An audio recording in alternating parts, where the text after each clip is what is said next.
Naranasan mo na bang mag-react ng padalos-dalos? Magsabi ng hindi mo naman dapat sabihin, gumawa ng isang bagay na agad mong pinagsisihan, at pagkatapos ay hindi ka na matahimik sa kaiisip. Sana nag-isip muna ako. Sa mundong pinangungunahan ng emosyon kaysa rason, kung saan mas inuuna ng mga tao ang pumili ng panig kaysa umunawa, ang kakayahang huminto sandali at mag-isip ng malinaw bago kumilos ay isang bihirang biyaya. And ito ay isang bagay na maaari mong ibigay sa iyong sarili. Ito mismo ang inihahanda sa atin, tahimik ngunit matiyaga, ng isang sinaunang filosofiya sa loob ng mahigit 2,000 taon. Ang Stoicism, na minsang naging gabay ng mga emperador at mandirigma, ay hindi nagtuturo kung paano kontrolin ang mundo. Itinuturo nitong kontrolin mo ang iyong sarili. Tinutulungan ka nitong manatiling matatag sa gitna ng kaguluhan. Mag-isip ng malinaw kahit puno ng emosyon. At higit sa lahat, gumawa ng mga desisyong batay sa rason at hindi sa bugso ng damdamin. Kung ito ang uri ng taong nais mong maging, ang 7 tips sa video na ito ang perpektong panimulang punto. Una, linawin ang pangunahing issue. Isang karaniwang pagkakamali ng maraming tao kapag may kailangang desisyonan ay ang padalos-dalos na pagkilos. Parang bomberong sumasalpok sa apoy nang hindi pa alam kung saan talaga nagsimula ang sunog. Tumatalon sila sa bagong dieta, nagpapalit ng trabaho, bumibili ng online course, lahat yan ng walang linaw. Ang tanging malinaw sa kanila ay ang emosyonal na pagtulak sa likod nito. Pagkabalisa, pagkabagot, pagsisisi o takot na maiwanan. Pero sa diwa ng Stoicism, walang dapat gawin hanggat hindi mo pa malinaw na naiintindihan kung ano talaga ang hinahabol mo. Ilan lang ang masayang sa oras kaysa sa mabilis na pag-akyat sa hagdan, tapos saka mo lang mapagtatanto na nakasandal pala ito sa maling pader.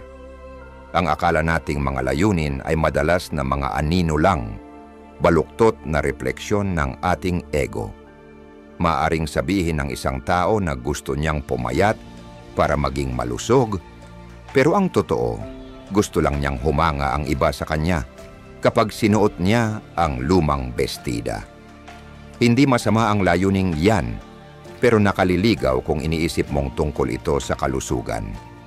Parang paglilinis ng lente bago ka tumingin, ang paglinaw sa pangunahing issue ay hindi lang unang hakbang, ito ang pinakapundasyon. Kapag hindi mo ito ginawa, lahat ng desisyon mo kasunod ay puro panghuhula na lang. Isipin mong naiisip mong bumili ng bagong sasakyan.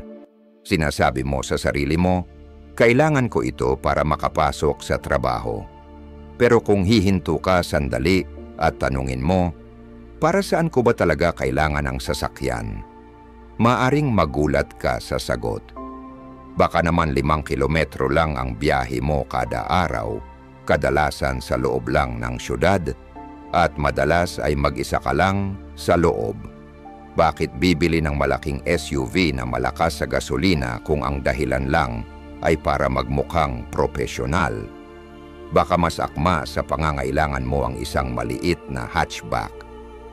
Pero maraming tao ang gumagastos ng daan-daang libo, minsan milyon, para lang makuha ang pag-apruba ng iba. Tapos mababaon sa utang buwan-buwan dahil hindi man lang nila naitanong, ano ba talaga ang gusto kong makamit dito? Ang pagtatanong ay isang makapangyarihang kasangkapan. Pero hindi lahat ng tanong ay nakakadala sa katotohanan. Ang mga mabubuting tanong ay malalim. Imbes na, ano ang pinakamabilis na paraan para pumayat ng 5 kilo? Itanong mo, anong klaseng pamumuhay ang magbibigay sa akin ng sapat na enerhiya para magawa ko ang pinakamainam kong trabaho araw-araw? At kaya ko ba itong panatilihin? Ang malinaw na tanong ay parang flashlight sa loob ng madilim na kuweba. Hindi lang nito ipinapakita ang daan, kundi pati na rin ang mga patay na dulo. Ang pangmatagalang tagumpay ay bihirang nagsisimula sa paano ako mananalo, kundi sa anong laro ba ang nilalaro ko at bakit ko ito pinili. Ang stoic na pag-iisip ay hindi malamig. Ito ay matatag at malinaw. Kapag ang isang stoic na pilosopo ay humaharap sa isang desisyon, hindi siya agad nagpaplano. Humihinto muna siya at sinusuri ang motibo niya.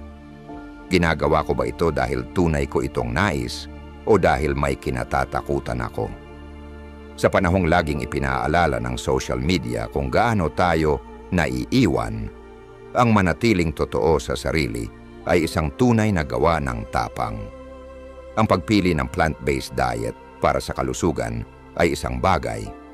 Ang pagpili nito para lang makapag-post ng healthy lifestyle sa Instagram ay ibang usapan na. Subukang isulat ang 3 panloob na dahilan kung bakit gusto mong magbago. Halimbawa, magpalit ng karera. Maaring ganito, gusto kong lumago, gusto kong mahamon, gusto ko ng mas dynamic na kapaligiran. Pagkatapos isulat mo rin ang 3 panlabas na dahilan.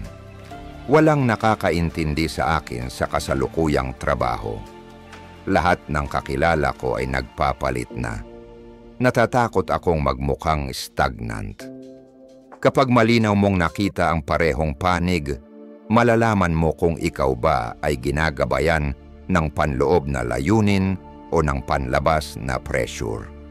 Hindi naman laging mali ang mga panlabas na motibo, pero kapag sila ang nangingibabaw, mas malamang na mawalan ka ng saysay kalaunan.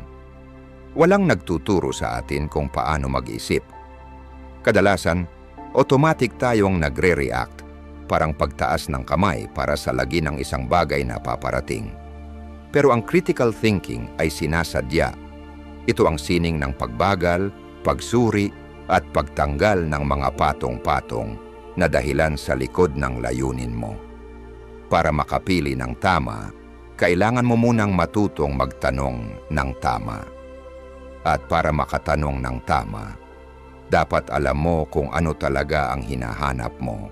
Isang halimbawa si Howard Schultz, ang taong nag-transform ng Starbucks mula sa isang kumpanyang nagbebenta ng coffee machines tungo sa isang global cafe empire. Ang nagtulak sa kaniya ay hindi ang tanong na paano tayo makakabenta ng mas maraming kape, kundi ano ba talaga ang hinahanap ng mga tao kapag pumapasok sila sa isang cafe. Ang sagot, hindi lang kape, kundi isang ikatlong tahanan, hindi bahay, hindi trabaho, kundi isang lugar kung saan nararamdaman nilang konektado at panatag. Hindi produkto ang hinabol niya. Tinugunan niya ang isang tunay na pangangailangan bilang tao. Kaya, ano ba talaga ang hinahabol mo? Nilulutas mo ba ang isang totoong problema o pinapakalma mo lang ang panandaliang damdamin? Kung hindi ka sigurado, huwag munang kumilos. Linawin mo muna. Parang isang bihasang manggagawa na dahan-dahang pinakikinis ang salamin, matiyaga, eksakto, hanggang ang refleksyon ay maging malinaw at totoo. Bawat matinong desisyon ay nagsisimula sa isang matinong tanong. At kapag alam mo na kung ano talaga ang hinahanap mo, doon pa lang nakatayo ang matibay na pundasyon para sa susunod na hakbang. Ang mangalap ng tamang impormasyon, ngayon may malinaw ng paningin at balanseng pag-iisip. Pangalawa, tipunin ang lahat ng mahahalagang impormasyon. Isa sa pinakadinikdik na patibong ng modernong pag-iisip ay hindi kakulangan ng impormasyon, kundi ang pagkalunod sa napakaraming impormasyon, pero karamihan ay hindi naman mahalaga. Hindi tayo nauuhaw sa gitna ng disyerto. Nalulunod tayo sa dagat ng datos. Sa mundong halos lahat ay tila mahalaga, itinuturo ng stoic mindset na huminto at itanong sa sarili, tinutulungan ba talaga ako ng impormasyong ito na mas malinaw na makita ang issue? Iyan ang ikalawang hakbang sa pagpatalas ng kritikal na pag-iisip. Ang matutong mangalap ng tamang impormasyon. Ang talino ay hindi nasusukat sa dami ng alam mo, kundi sa pag-alam kung ano lang ang kailangang malaman at pag-aalis ng lahat ng labis. Ang mga Stoic na pilosopo ay hindi naghahanap ng kaalaman para mang-impress. Naghahanap sila ng kaalaman para makakilos ng may karunungan. Noong isinulat ni Marcus Aurelius, "Kung may makakapagpakita sa akin na mali ang iniisip o ginagawa ko, ikagagalak kong magbago sapagkat ang hinahanap ko ay katotohanan at walang sino mang tunay na nasaktan dahil dito."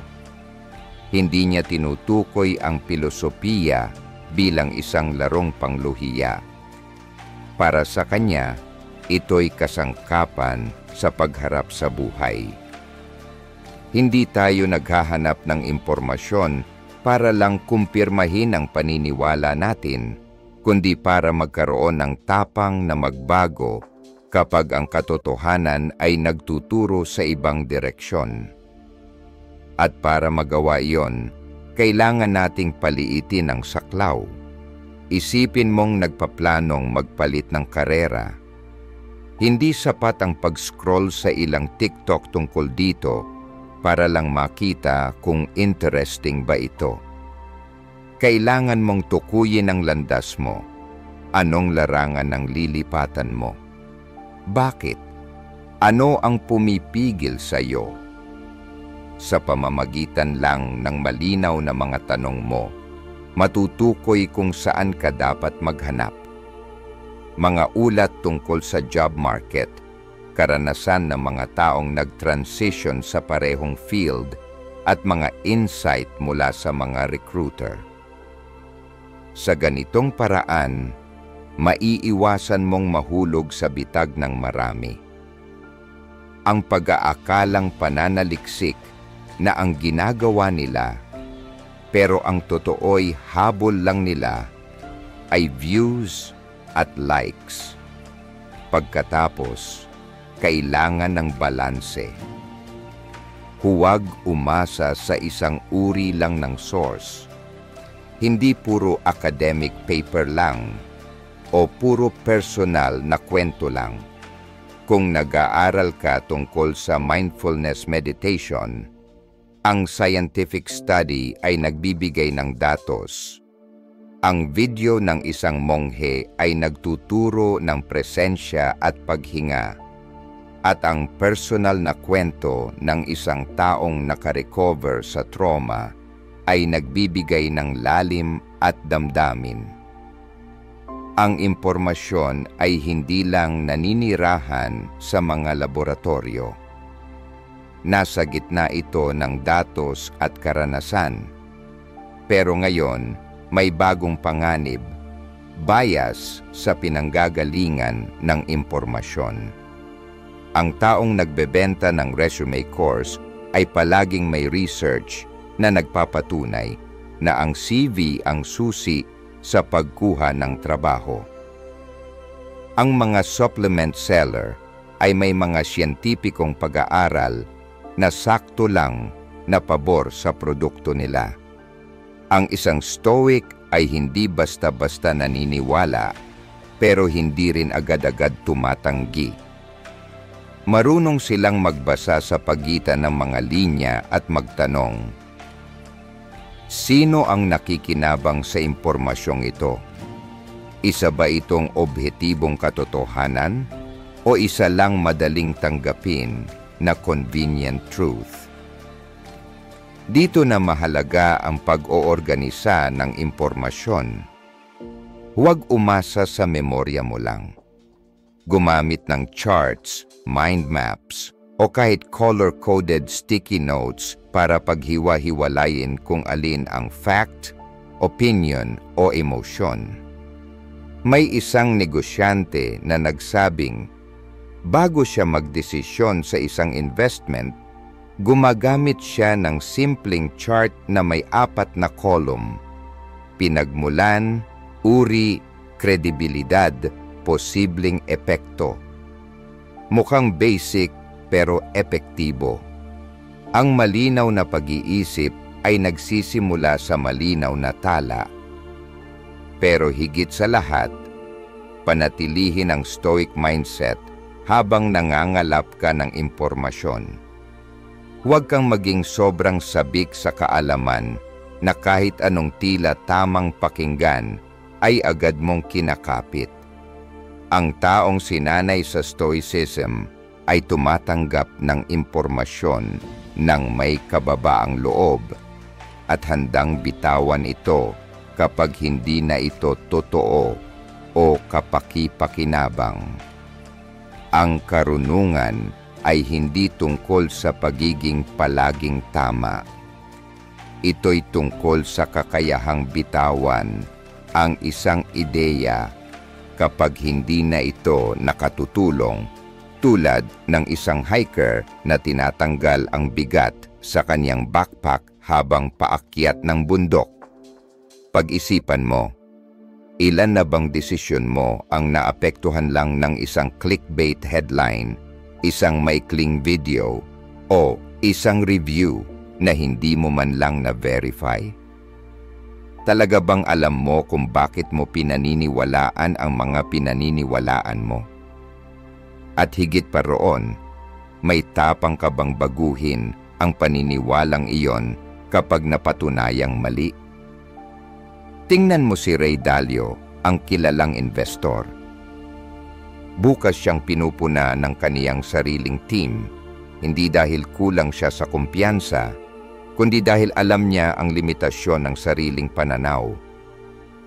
Iyan ang kritikal na pag-iisip sa aktwal na aplikasyon at purong stoicism sa gawa. At kung iniisip mong, paano ko malalaman kung sapat na ang impormasyon ko para magdesisyon?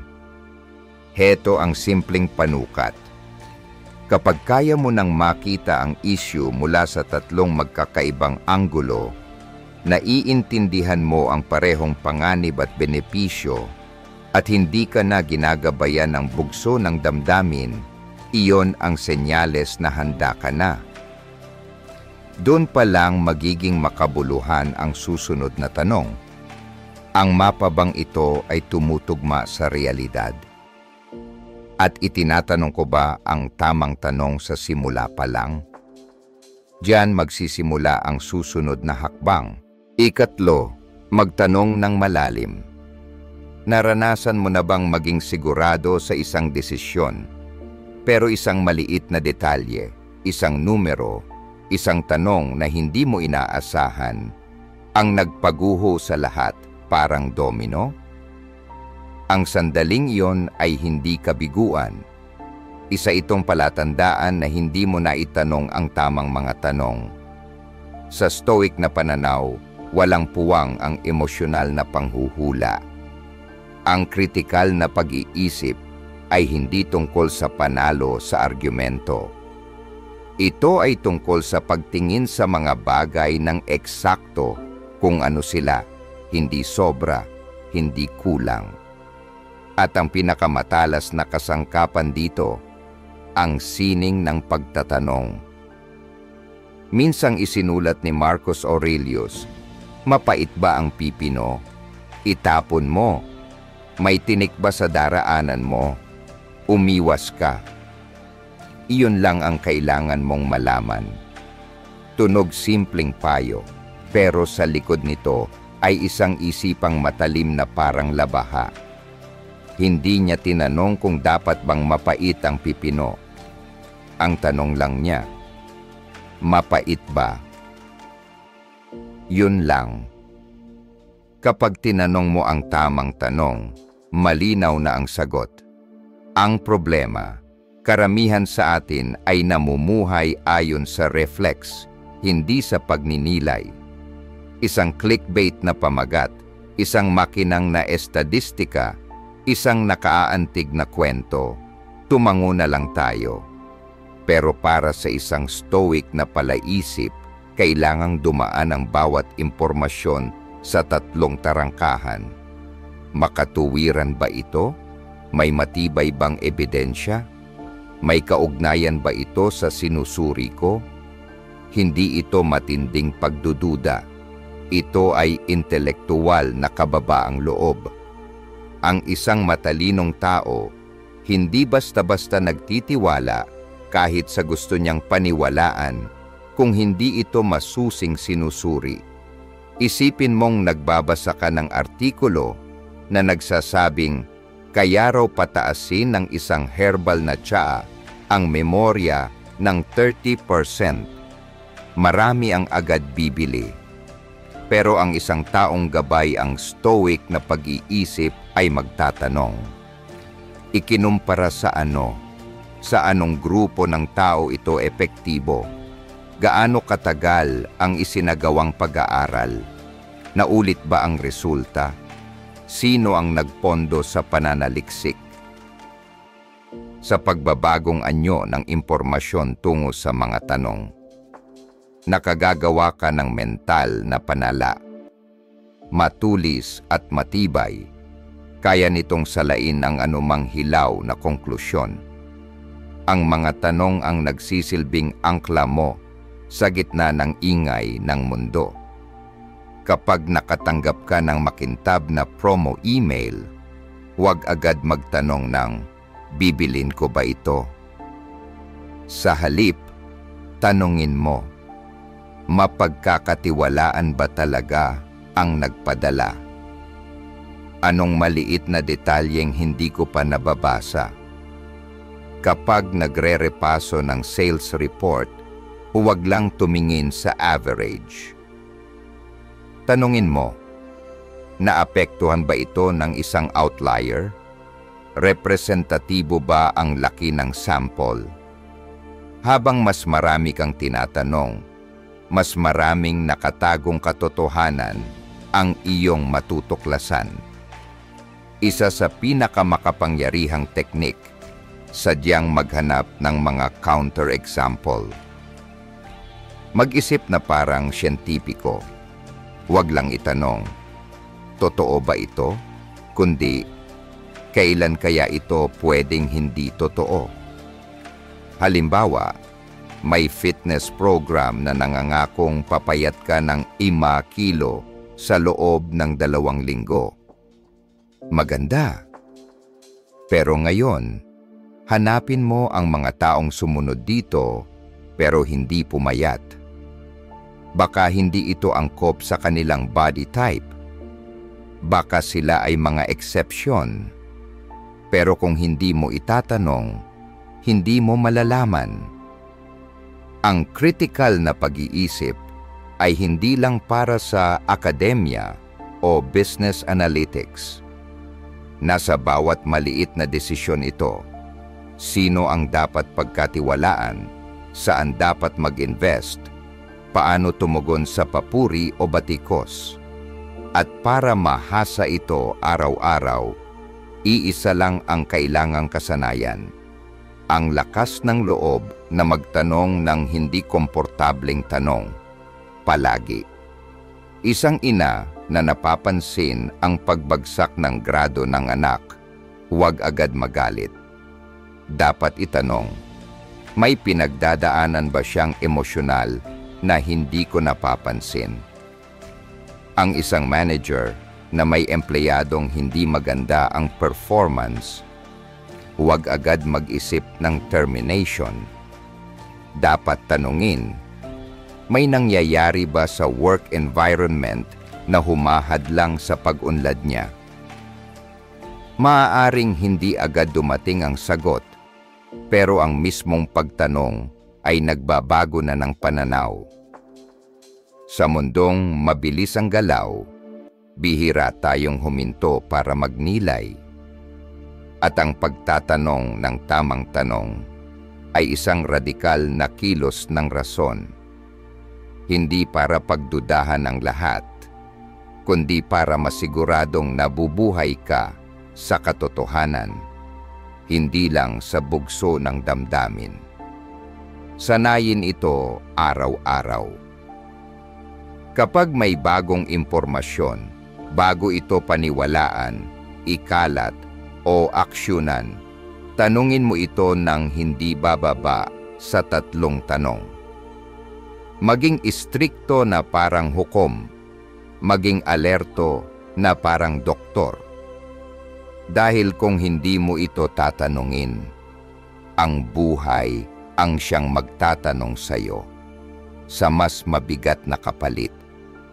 At kapag bihasa ka na sa sining ng pagtatanong, panahon na para umangat pa, ang matutong basahin ang kahihinatnan ng bawat desisyon. Ang kaalaman sa katotohanan ay hindi sapat. Ang isang stoic na palaisip ay laging tanaw ang maaaring mangyari. Kaya paano mo susuriin ang pangmatagalang epekto ng isang desisyon nang hindi nadadala sa panandaliang pakinabang? Iyan ang leksyong naghihintay sa susunod na hakbang. Ika-4, timbangin ang mga implikasyon at kahihinatnan. Isipin mo ito. Nakatayo ka sa isang silid na puno ng mga switch. Bawat isa ay nagpapailaw. Pero hindi lang isang bombilya ang naaapektuhan. May mga nagpapailaw ng buong hilera ng kumikislap na ilaw. Ang iba naman ay nagpapakilos ng bentilador. Isa roon, maaaring sumabog ang buong fuse box. Ganyan din ang bawat desisyong ginagawa natin. Ang nakikita natin ay ang unang sulyap, ang ilaw, pero sa likod nito may tanikala ng mga kahihinatnan na hindi natin inaasahan. Ang matalas na palaisip na nakaangkla sa mga prinsipyo ng stoicismo ay hindi lang humihinto sa kung gawin ko ang A, mangyayari ang B. Ang tanong niya, ano ang susunod sa B?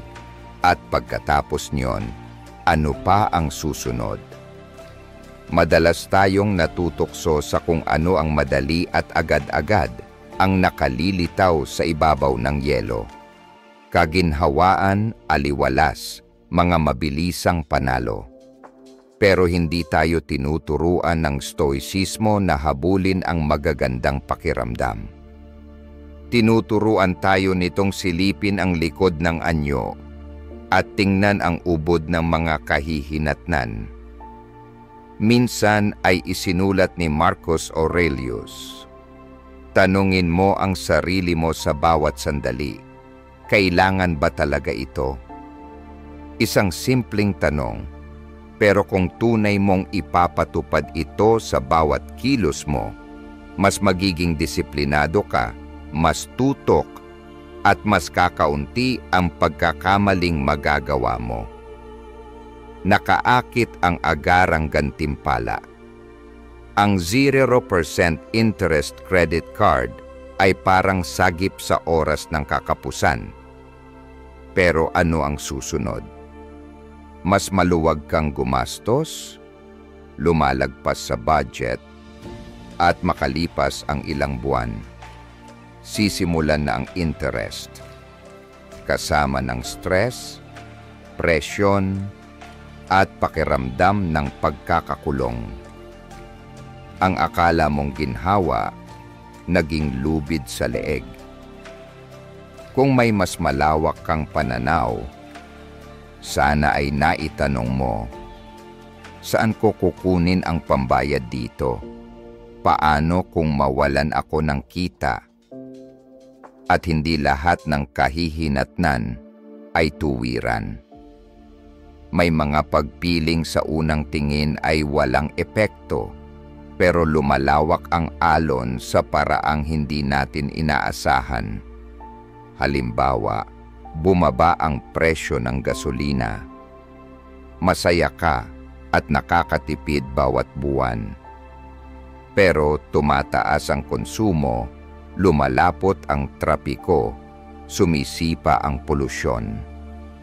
Kumakalat ang mga sakit sa paghinga, tumataas ang gastusin sa kalusugan. Ang mga epekto ay maaaring hindi agad kumatok sa pinto mo.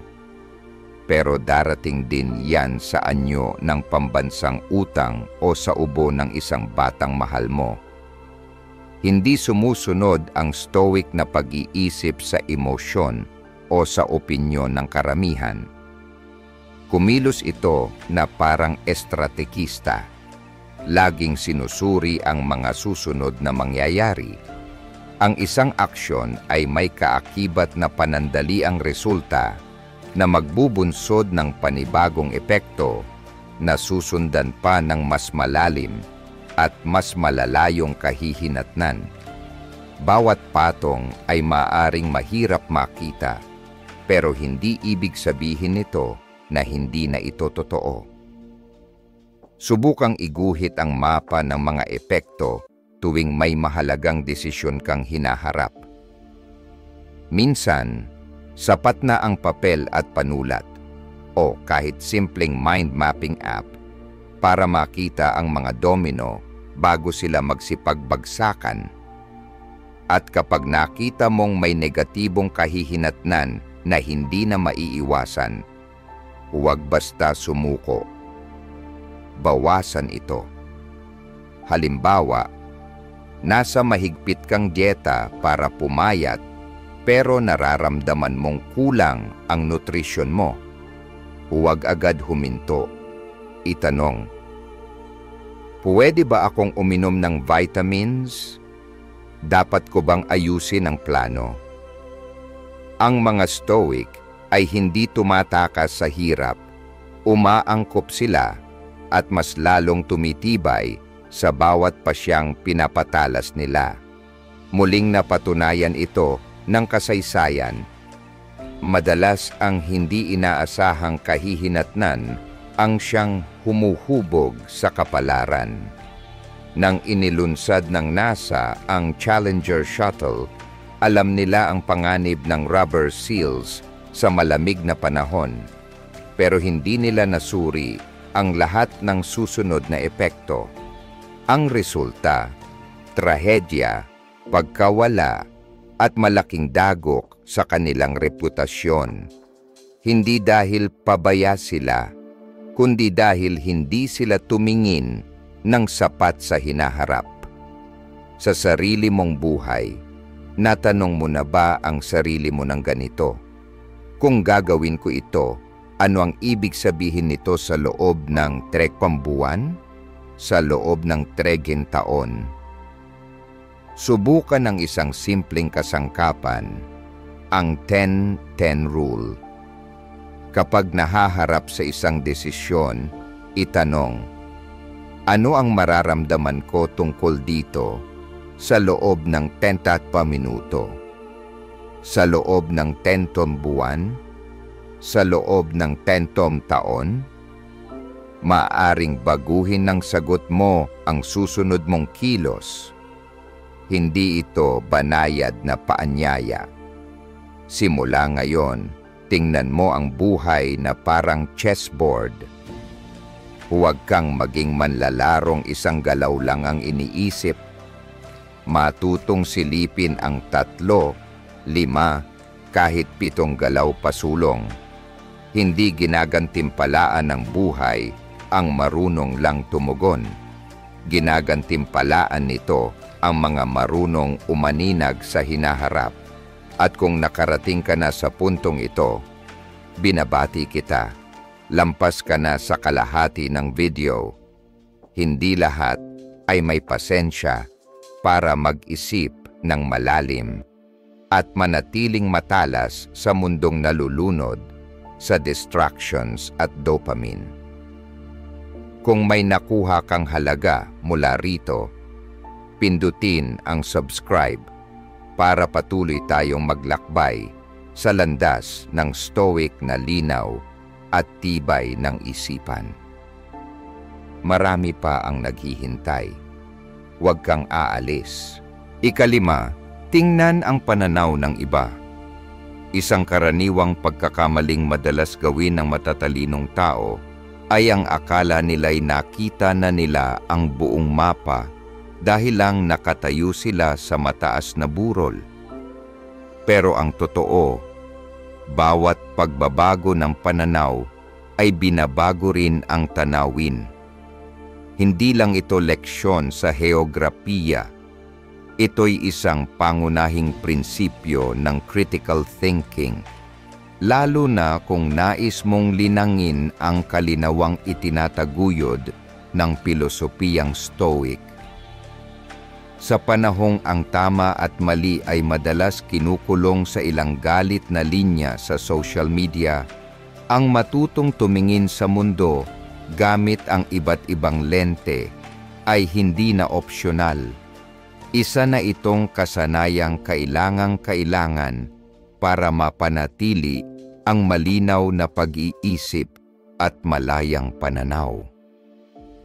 Naranasan mo na bang mainis sa isang taong sumusuporta sa politikong sa paningin mo ay moral na kabulukan? O kaya'y magtaka sa matalik mong kaibigan na bigla na lang nag-resign kahit mukhang maayos naman ang trabaho niya? Sa halip na isantabi sila at manirahan sa kaginhawaan ng isang panig na pag-iisip, subukang lumagay sa kanilang posisyon. Hindi para sumang-ayon, kundi para umunawa. Baka naman hindi bulag ang taong iyon na sumusuporta sa politiko. Baka pinahahalagahan niya ang pagkakakilanlang kultural, representasyon, o simpleng ang pakiramdam na may nakikinig sa kanya. Hindi ibig sabihin nito na mali sila. Iba lang ang kanilang inuuna. Gaya ng paalala ng mga Stoic, hindi dapat tayong magalit sa mga mukhang naliligaw. Hindi nila sinasadyang gumawa ng mali. Gumagawa lang sila ng tama ayon sa pagkakaintindi nila. Isang makapangyarihang kasangkapan para palakasin ang kakayahang ito ay ang Devil's Advocate exercise. Isulat mo ang isang paniniwalang matindi mong pinanghahawakan. Halimbawa, nakakasama sa ekonomiya ang Polisiya X. Pagkatapos, pilitin mong bumuo ng kahit 3 lohikal na argumento laban sa sarili mong pananaw. Hindi ito madali, para bang nilalabanan mo ang sarili mong lohika. Pero sa tensyong iyon, matutuklasan mo ang mga kahinaan ng pag-iisip mo, mga puwang na maaaring natakpan ng emosyon. Walang mahusay na nag-iisip ng nag-iisa. Ang paghahanap ng mga espasyong may respeto sa diskurso ay nakatutulong para mapalawak ang iyong pananaw. Itanong mo, maaari mo bang ipaliwanag kung bakit mo sinusuportahan ang pananaw na yan? Hindi para patahimikin sila, kundi para mas malalim silang maunawaan. Isipin mong parang fencing arena ang isipan mo. Sa pagharap mo sa mga kontrapananaw, doon mo na susukat kung talas ba o mapurol na ang iyong talim. Ang pagsasanay sa ganitong paraan ay hindi lang tumutulis sa pag-iisip. Bumubukas din ito ng 3 makapangyarihang posibilidad. Una, ang pagtibayin ang paniniwala mo kung kinaya nitong humarap sa hamon. Pangalawa, ang paghasa rito kung may nakitang bagong detalye o lalim.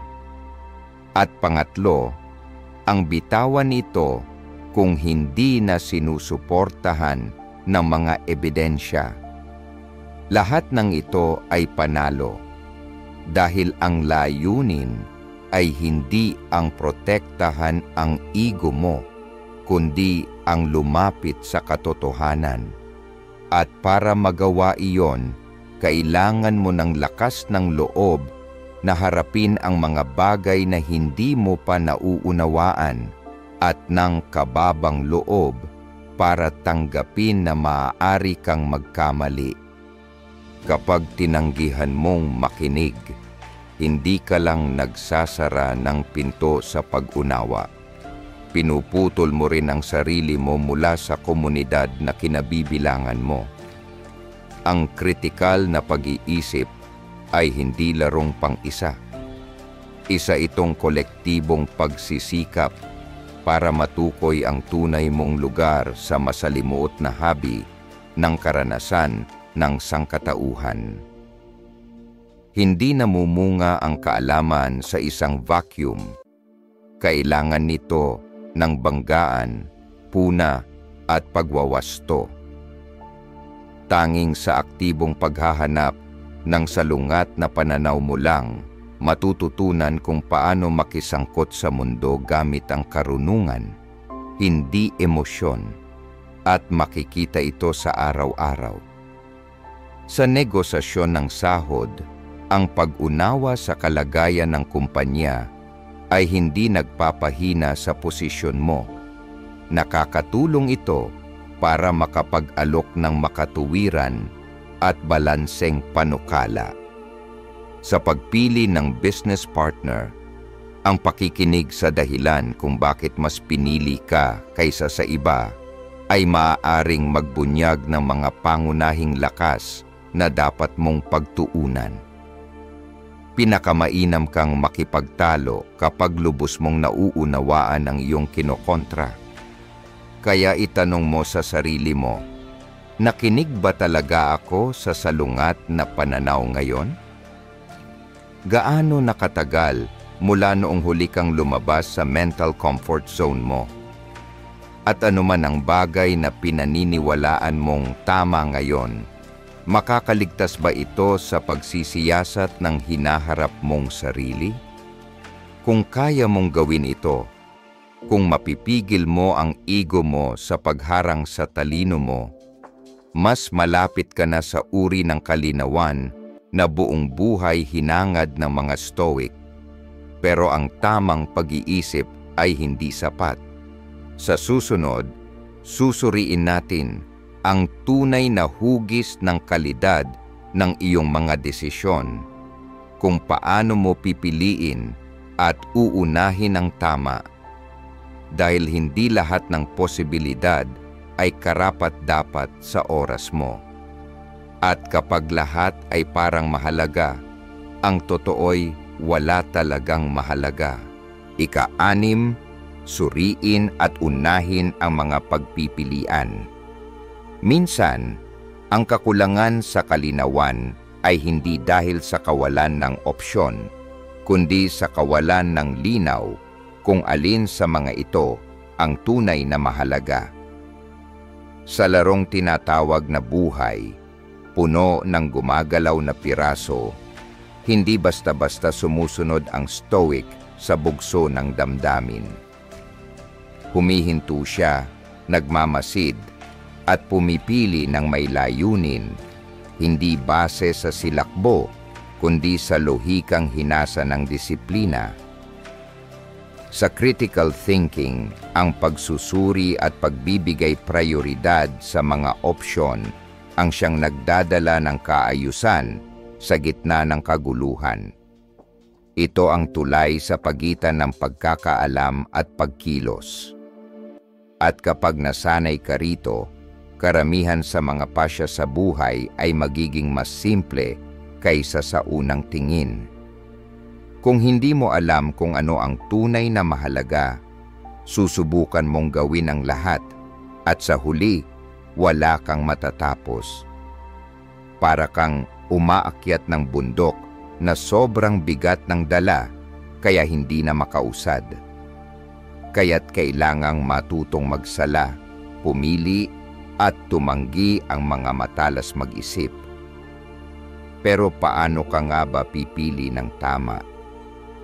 Magsimula sa isang hakbang. Lumayo muna at tingnan ang kabuuan. Isipin mong nakaharap ka sa 5 business proposals, 3 skill building courses, o kahit 7 gawain sa iyong to-do list ngayong araw. Karamihan ay pipili base sa bugso ng damdamin, kung alin ang bago, kapanapanabik, o pinupuri ng iba. Pero iba ang Stoic. Ipinapakita niya ang lahat ng opsyon ng malinaw, tulad ng isang strategist na inilalatag ang mapa ng labanan.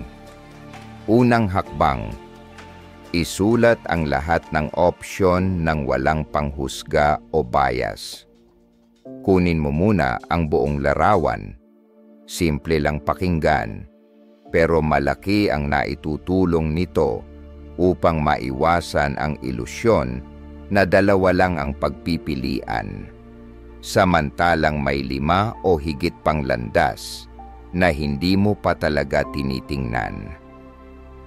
Pangalawang hakbang, suriin ang bawat opsyon gamit ang malinaw na pamantayan.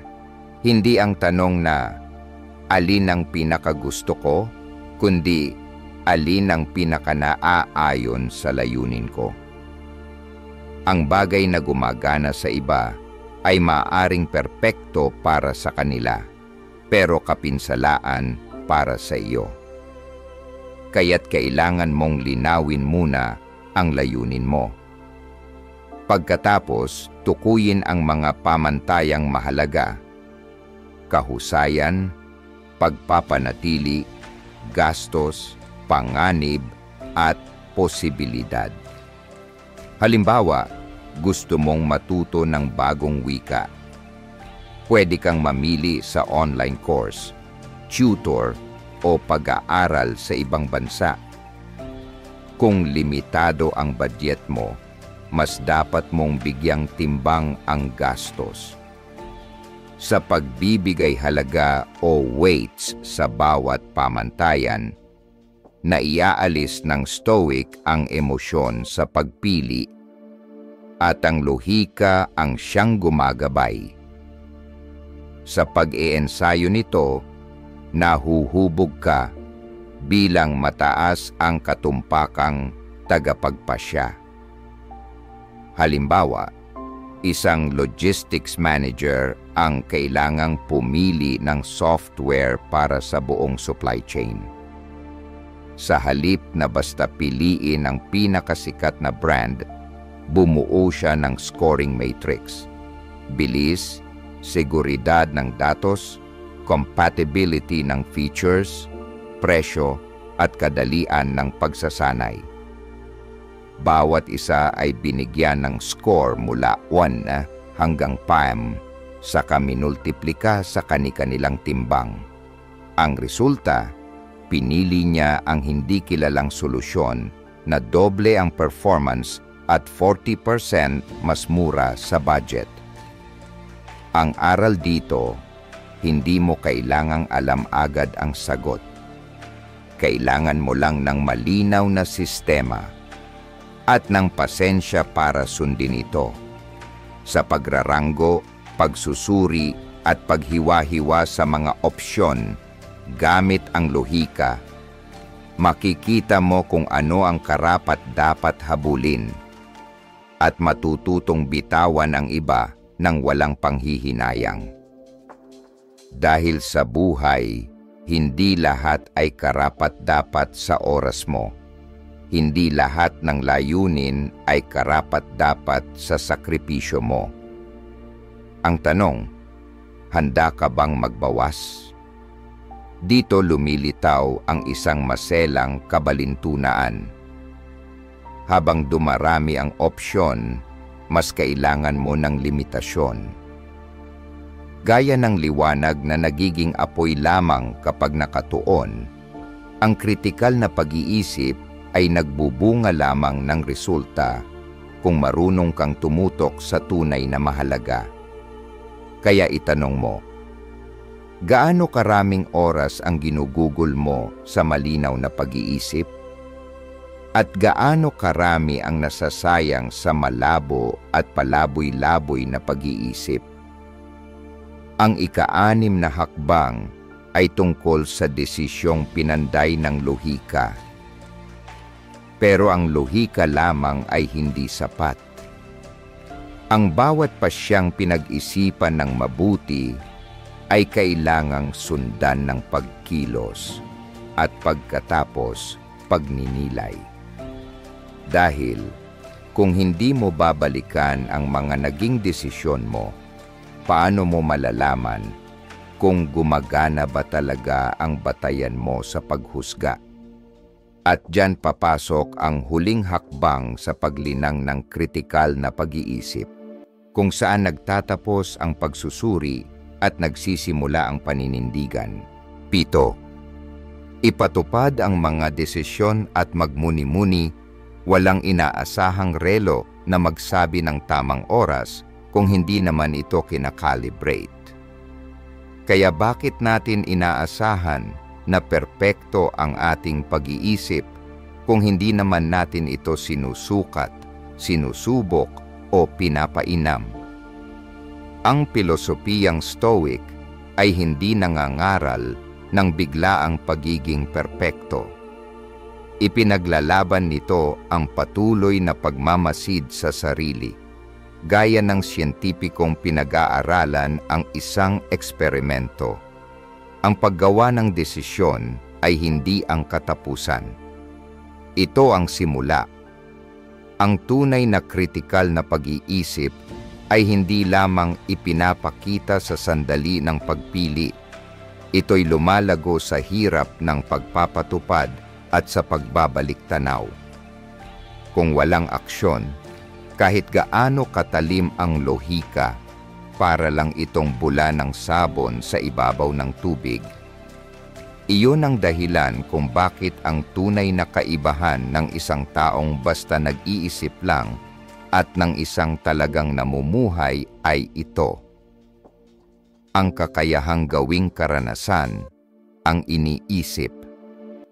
Hindi teorya, hindi hilaw na kaalaman, kundi isang bagay na sinubok mismo ng buhay. Kapag pinili mong subukan ang bagong dieta, hindi na ito basta ideya, isa na itong eksperimento. Maglalagay ka ng mga parametro, petsa ng pagsisimula, meal plan, at mga checkpoint para sukatin ang progreso. Hindi mo ito iniiwan sa tsamba. Ang isang Stoic ay sinasadya ang kilos dahil alam niyang ang pagkontrol sa sariling aksyon ay unang hakbang para patnubayan ang resulta, o kahit papaano gabayan ang landas patungo roon. Ngunit walang kumikilos na walang hadlang. Laging may istorbo, isang birthday party, isang sakit ng ulo na dahilan para hindi makapag-ehersisyo, o ang pagkapagod sa ika-5 araw. Hindi iyon kabiguan. Iyon ay datos at kailangan mong kolektahin ito. Ang isang simpleng notebook kung saan itinatala mo kung ano ang kinain mo, paano ang pakiramdam mo, at ano ang tumukso sa iyo para sumuko. Iyan ay kayamanan. Dahil ang tunay na kaalaman sa sarili ay hindi nanggagaling sa walang katapusang pag-iisip.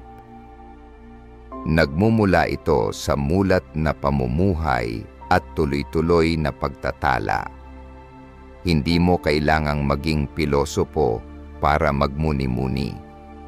Kahit sino ay pwedeng magsulat ng, "Mas mainitin ang ulo ko pagkatapos ng 3 araw na walang asukal." At mula roon, pwede mong itanong ang tamang tanong: dapat ko bang bawasan lang, imbes na tuluyang alisin? Madalas nating isipin na ang tamang desisyon ang pinakamahalaga. Pero kahit gaano ito katalino, kung hindi naman nasusubukan, baliwala ito. Walang silbi ang isang plano kung mananatili lang ito sa papel. Hindi umaasa ang mga atleta sa feedback lang ng coach nila. Pinapanood nila ang footage ng laro. Ganon din ang kritikal na pag-iisip. Hindi ito tumitigil sa pagpili. Lumalalim ito sa pagsusuri. Ano ang gumana? Ano ang hindi? Bakit? At ano ang natutunan mo?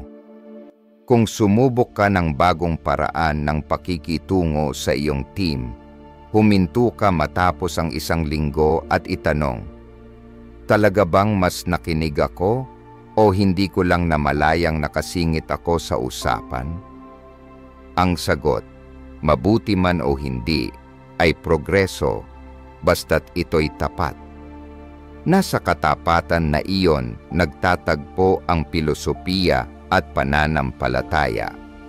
Dahil hindi lamang lohika, kundi pati pananampalataya ay nawawalan ng saysay kung hindi ito naisa sa buhay sa konkretong kilos. Gaya ng sinasabi sa Biblia, ang pananampalatayang walang gawa ay patay. Ang pananampalataya na walang aksyon ay isang walang buhay na balat. Ganoon din, ang pag-iisip na hindi isinasabuhay ay wala ring halaga, parang blankong rolyo ng papel. Kaya balikan mo ang iyong sarili. Ilang beses ka na bang nagtangkang baguhin ang isang ugali pero hindi mo naman sinuri kung alin ang talagang gumana? Ilang beses ka nang nagmadaling humusga nang hindi mo binigyan ng patas na pagkakataon ang iyong eksperimento? Mas mahalaga, ginagamit mo ba ang bawat pagkabigo bilang kasangkapan para mag-adjust o bilang dahilan para sumuko? Ang kasaysayan ay pumapanig sa mga taong sumubok at muling sumubok na may maliliit na pagbabago.